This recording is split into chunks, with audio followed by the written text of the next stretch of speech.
Well, g'day everybody and welcome to another episode of Fishing with Fergy. This week we're going to do something a little bit different. We're coming up almost to snapper season. I know snapper is at the top of everybody's mind. So what I'm going to do today is a bit of a condensed version of the 4-hour course that I run on how to catch big snapper in fast currents. Fast currents being Western Port and Port Welshpool. They're my two specialties. And this today is going to be concentrating all about how to catch big snapper in those. Now, I'm going to condense a 4-hour course down to about 25, 26 minutes of footage. So bear with me, but if you want to know more, just shoot me a message after this because we do run a lot of these courses over the year, but we also do a lot of stuff like this coming up on YouTube. Over the next couple of months, there'll be a lot more YouTube information. So head over to my YouTube page, hit the subscribe button if you can, give me a thumbs up there. We've got a lot of content coming up on YouTube over the next few months. So anyway, let's get into it. Let's talk about how to catch big snapper in Western Port and Port Welshpool so that you're ready for the season. All right, so let's start off with tackle. So with the tackle side of things, you do need a rod that's got a bit of balls in it. You're looking at something ideally in that 10 to 15 kilos rating because we are fishing heavy sinkers, like up to 20 ounces, which is half a kilo pretty much. My favourite rod anything I use is the Atomic in the arrows in the 20 to 40 pound is what I love for the fast water.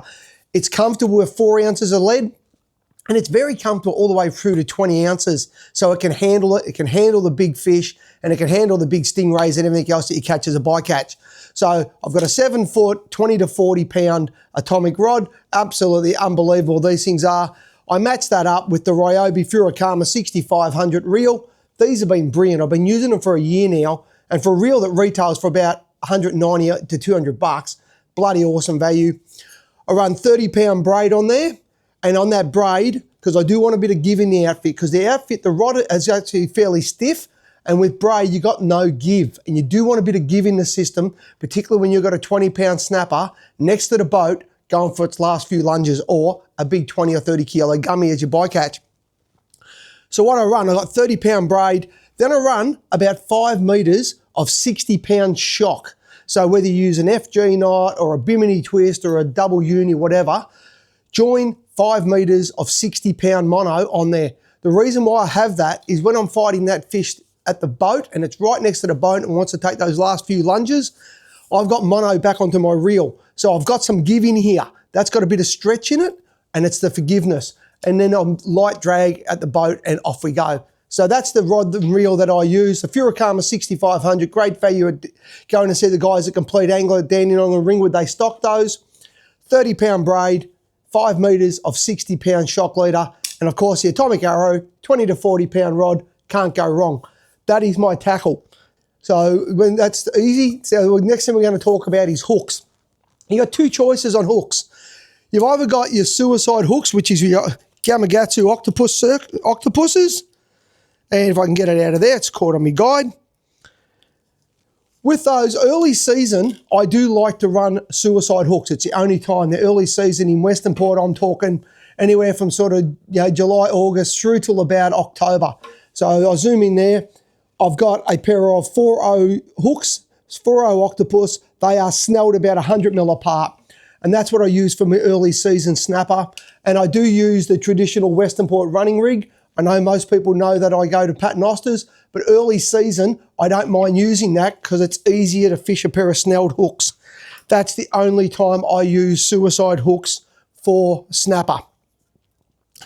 The reason being, early season, the fish can be very finicky and they'll just sit on a bait and you want to strike at it. And I use a lot of softer baits like pilchards in that early season. But once we get into the main season, now main season for Western Port, I'm talking sort of October, November. Welshpool is sort of that late October through to December. I'm using a 7.0 Gamakatsu Octopus Circle on a paternoster. If you want to know how to tie these, head over to YouTube. I've got all the rigs in that there in a playlist of how to tie all these knots. I'm not going to go through it today, we haven't got the time. So with the 7.0 Octopus Circle, unbelievable. It is a good hook. The fish comes in, swallows the bait, swallows the hook, turns to swim away. Hook will rotate, grab in the corner of the jaw like that. Perfect hook up 95% of the time, straight in the corner of the jaw, and you will not lose your snapper. Okay, prime seasons for snapper in Western Port and Port Welshpool. Let's just spend a minute on that. So Western Port, Yeah, we can catch snapper in July, August. It's there, but they are really, really hard work. But the prime season in Western Port pretty much starts late September. And that's at about a water temperature of about 16 degrees. Once that water temperature hits that 16 degrees, that's when I'm switching over to circle hooks, because that is full on season. And Western Port's prime season, though, starts sort of late September into October, right through till mid-November. It is the prime time for it. Welsh Pool starts off a bit later. You'll catch plenty of fish in that October, but the prime season is late November right through to Christmas, even into the first week or two of January is the prime season for the fish at Welsh Pool. So that's when you want to be thinking about it. That's why I'm putting this show together now, that you can get ready, plan all your trips, book some accommodation, etc. if you want to take a trip away with your mates and go and chase big snapper.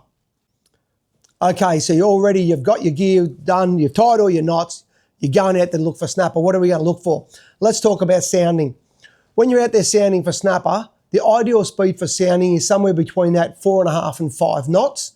And try to sound with the current if you can. So if you've got an outgoing tide, sound with the tide. You'll be using less engine.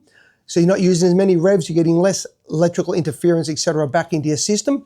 And if it is a bit choppy, try to sound with the chop, not into the chop. Because if you're sounding into the chop, what happens? Your boat's going boom, boom, boom into the waves, and you're going to be pushing turbulence down over your hull and over the face of your transducer, going to give you a less clearer reading.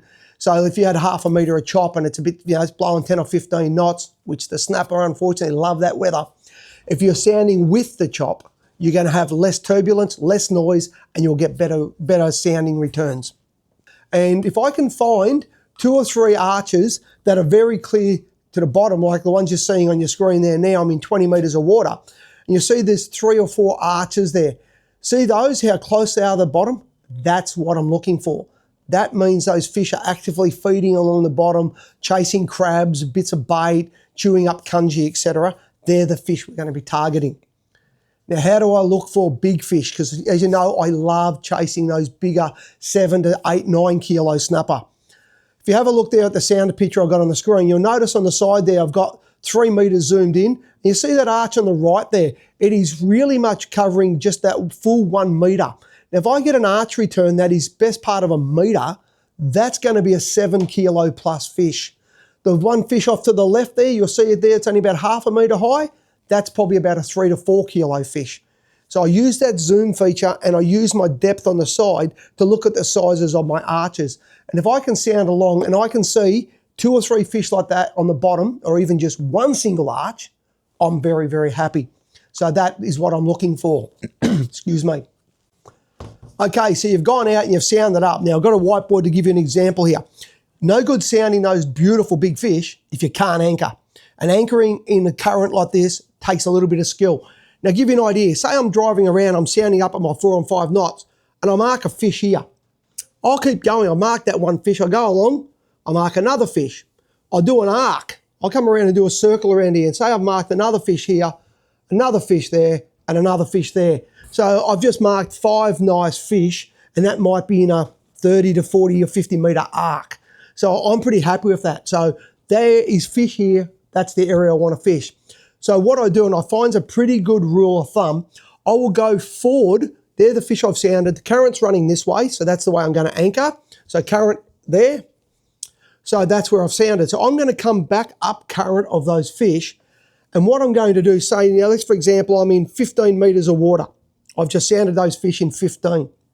I'm going to come forward about 3 to 4 times that distance. So I'm going to come forward up here. This is my boat here now. I'm, say, 50 metres in front of where I sounded those fish because I'm in 15 metres of water. And this will explain why. So what I do, I've got tide running. So there's a bit of current, so it would naturally want to push my boat back. I will hold my boat stationary, just clicking it in and out of gear so that my GPS speed is reading 0 or as close to as I can. So I've got my boat here.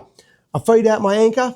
I've got my lovely Lone Star winch there. I hit the button, and because in my boat I've lashed out the extra money and I put in a digital line counter, which are an awesome investment, I can actually see exactly how much rope is coming off my drum. So I'm in 15 metres, so I'm holding my boat in gear as best as I can as I feed the anchor out. Now, here's my bowsprit. My anchor's coming out.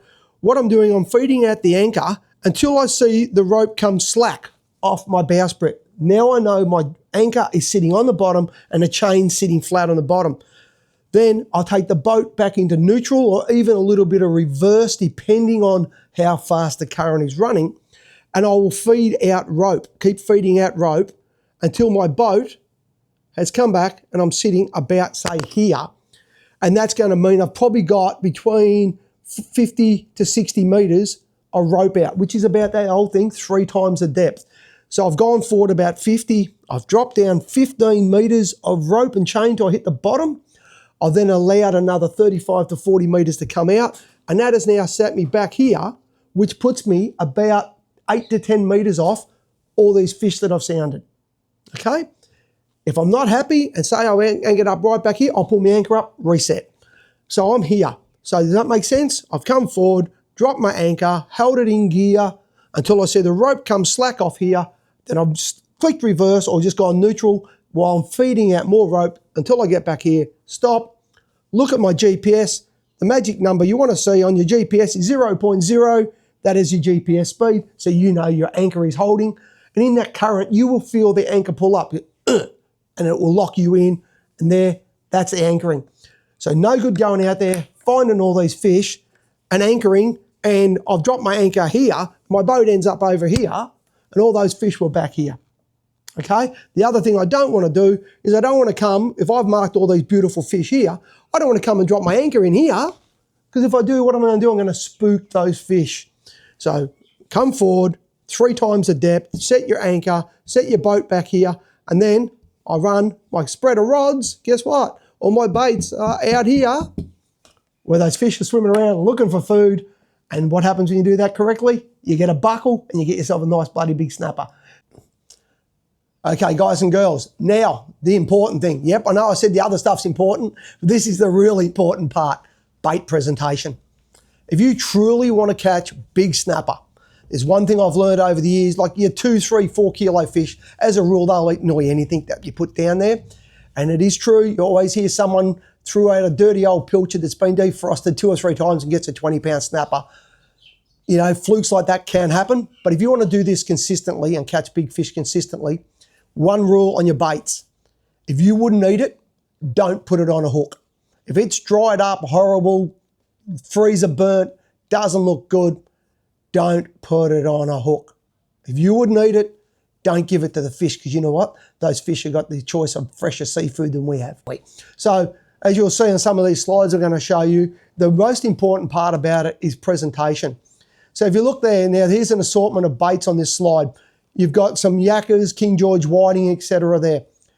One thing you'll notice on circle hooks here, particularly if you look at that top one there on the left, how much of my hook is exposed.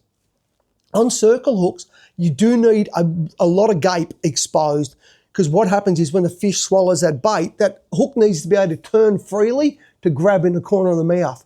If you're burying your circle hook too deep in your bait, the bait will bunch up and the hook can't turn, rod will buckle, fish screams off with it and just spits the bait because the hook didn't get to turn and grab in the corner. So if you look at that up the top there on the left-hand side there, that's a piece of King George by the looks of that. See how much of the hook gape is exposed? And yes, for those who just picked up, I do use King George whiting for bait sometimes.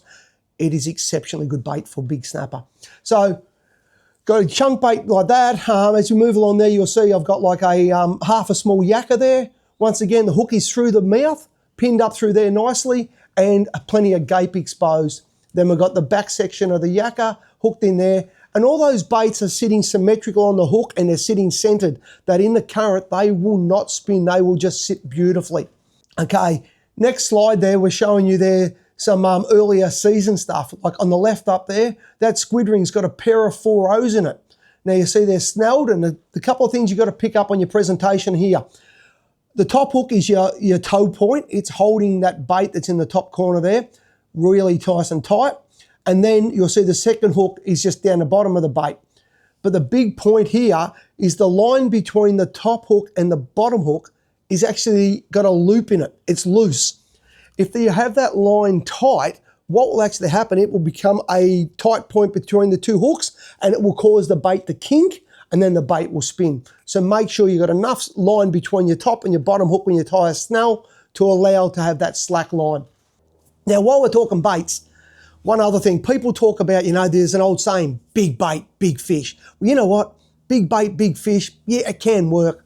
But there's another saying, elephants eat peanuts.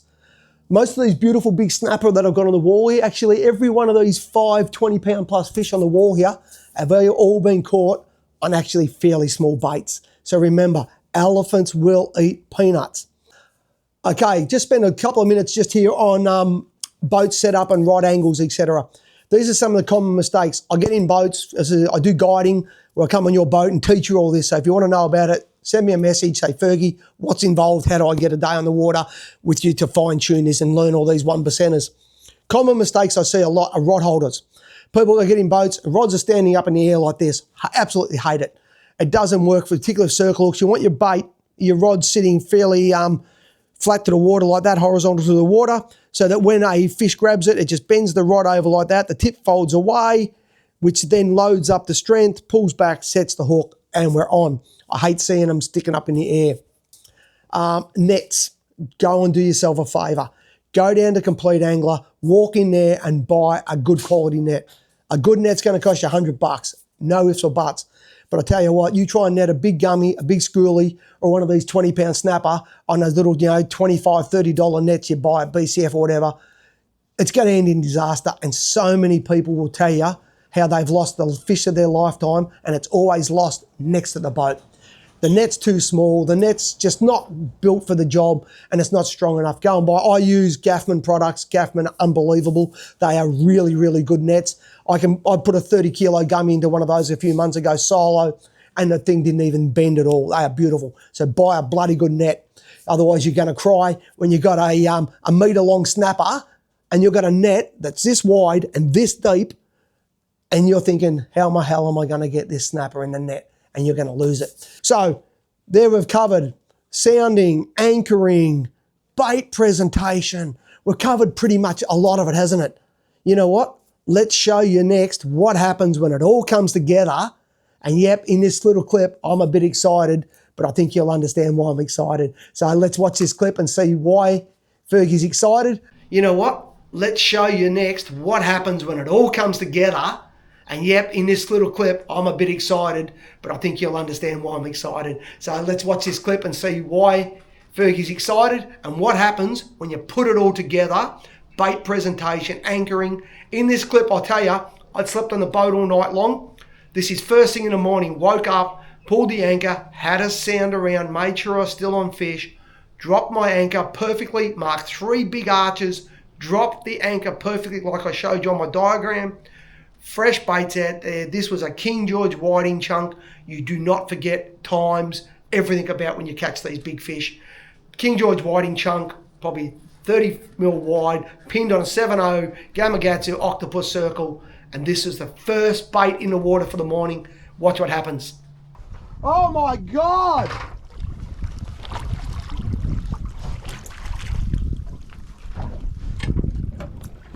Yes!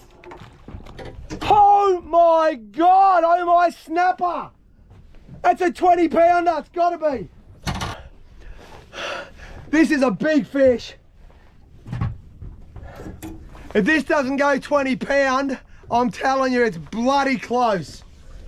Guys, have a look at that fish. That is a beast. It's over 10 kilos. It's 10 kilos. First fish of the season at Port Welshpool for me.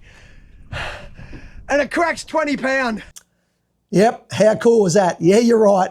Fergie was a bit excited. I was a bit fist pumping on myself there. But that snapper went 10.15 kilos. That one's one of these fish on the wall up here. I'm not sure which one he is now, but he's up here, 10.15 kilos. And I remember that day like it was yesterday, because you don't forget that stuff. So cool. So here's the thing too, people talk about, Fergie, it'd be good if you release some of these big snapper. You know what? They're on the wall for a reason. They are my trophies. It is my goal. It's what I love. But every one of these big fish that are on this wall here, not a single one of those has been what I would class as a releasable fish. They've all been caught in 20 to 30 metres of water. That's pretty deep water. And snapper do suffer a fair bit from barotrauma. So I want you to be conscious of it. I have a pretty simple rule on releasing on my snapper. When I've got it to the side of the boat, if that fish is still going nuts, you know, still side of the boat, you wind it up, it goes again. It's got heaps of life. I'll look at that and go, that is a releasable fish. I get my big long D hooker there that I got from Ocean Accessories, a big long one, it's about 500 mil long. I reach down, put it in the corner of the hook, and I just pop the hook out of the mouth of the fish while it's still in water and just let it swim straight back down. I try to not even pull it out of the water to show you on film or show the camera or take a photo, whatever. You know what? Leave the fish in the water. It is the best place for it to release it. If it's really out there, might get it out, take a quick photo, hold its tail, give it a good swim, put a pair of lip grippers in its mouth maybe and hold it in current, make sure it's good, let it go. But there is nothing wrong with taking a feed of fresh fish home for you and your family to enjoy. And if you've got people that are shaming you for taking home a fish, simply tell them go and get stuffed. There is nothing wrong with taking a fish for your table. Just stay within your bag limits. If I've got 3 snapper, 3 good snapper, and they've all been floating at the side of the boat, they've got lethargic, they're not good enough to eat, to release, I will take those fish, I will look after the catch, and then I'll pull them in and I'll go catch squid or something. I'll go and chase something else. If I don't think those fish are going to be releasable, I'm out of there. Got me bag, I'm going to chase something else, guys and girls. Don't just stay there catching fish and throwing them back if they're not going to survive. Now, what do we do when we caught a big snapper? Or a nice snapper, 3 kilo, 4 kilo, 6 kilo, 8, whatever you've caught, and you're going to keep it and take it home. I have done checks over the years. I have kept fish where I've just got the fish, thrown it in the esky and left it there. And I've got another fish that I've then done the whole brain spiking, bleeding, everything. And I tell you what, when I get back to the cleaning tables, I can tell which fish has been brain spiked and bled by the quality of the flesh. When I get a big snapper, I'm going to keep it. A couple of things I do. I've got a thing called the welcome aboard bat, the hardwood bat, crack right across the top of the head here. Nice little crack on the top of the head. Fish is pretty much knocked out, almost brain dead there. Then I'll put the fish on the bait board. I get my brain spike that I've got, the Iggy tool, Iggy Jimmy, I can't pronounce it properly, whatever it is, Iggy Jimmy, whatever. I get that brain spike, and if you look at a snapper, say its eye is here, if you come back up on an angle from the eye, you'll feel a little soft spot there on that snapper. I get my brain spike, I push it in there, give it a little wiggle. You'll know when you've hit the brain. The eye will quiver and normally do a bit of a roll, and the tail will often just goes, lifts straight off the bait board and slaps itself back down, and then it is just dead. That fish is then really bendy, it's floppy, there's nothing there, the brain is dead. So that is the first thing I do, dong in the head, brain spike. Then I get my bucket, I put the fish head first down in a bucket and run a knife through its gills and cut its throat here. And I'll leave it in the bucket for probably 5 minutes. I've rebaited hooks while it's doing that. Rebaited hooks, get baits back in the water, because you know what? The best time to catch a big snapper is within 5 or 10 minutes of catching the last one. So get your baits back in the water. The fish is face first, down in the bucket, throat's cut, gills are cut, and all the blood is pouring out of that fish. I will then get my knife, cut its stomach open, rip the guts and everything out, clean it all out, rip the gills out. So the fish has been donged in the head, brain spiked, bled. Then I've gutted and gilled it, ripped all the gills and everything out, clean all the stomach cavity out. Then it goes into an ice slurry and it sits there for the day in a mixture of ice and salt water so that it's firming up the flesh. And I tell you what, when I clean that fish back at the table, see how white these sponsor boards are behind me? The fillet of fish is almost that white. If you don't do that brain spiking, the bleeding, etc., the fish will have red in it, almost like the red in the F-dick here. You will tell the difference. I'll see you at the cleaning tables. I can tell straight away if you've bled that fish because of the difference in the quality of the fish. So take care of the fish. If you're going to take it home, look after it, show respect to the fish, and your stomach and your brain will enjoy that fish better. So I hope everybody has enjoyed that, and I hope you've picked up a few hints on chasing snapper. I hope you all have a cracking big snapper season come up. And you know what? When you get those big snapper, send me a picture. I love to see it. Say, hey, Fergy, I watched your show. I went out, I did what you told me, and look what I got. Now, also too, over the next couple of months at Complete Angler in Dandy and Ringwood, I'll run some of these courses. I said today, I've condensed this down to 25, 26 minutes for TV. But what I've just gone through, I run this as a 4-hour course in store at Dandy and Ringwood. And I really go into how to catch these big snapper. Also too, if you're in Melbourne and you want to learn more, I do a day where I come on your boat as a guide and I teach you that. I set up your sounder for you, show you how to do all this hands-on, you and a mate, normally 2 people, and teach you how to catch fish. So give me a buzz if you want to know any more about that. But I hope that has helped everybody. Thanks for watching. Have a great snapper season. See you on the water and say good day when you see me at the ramp.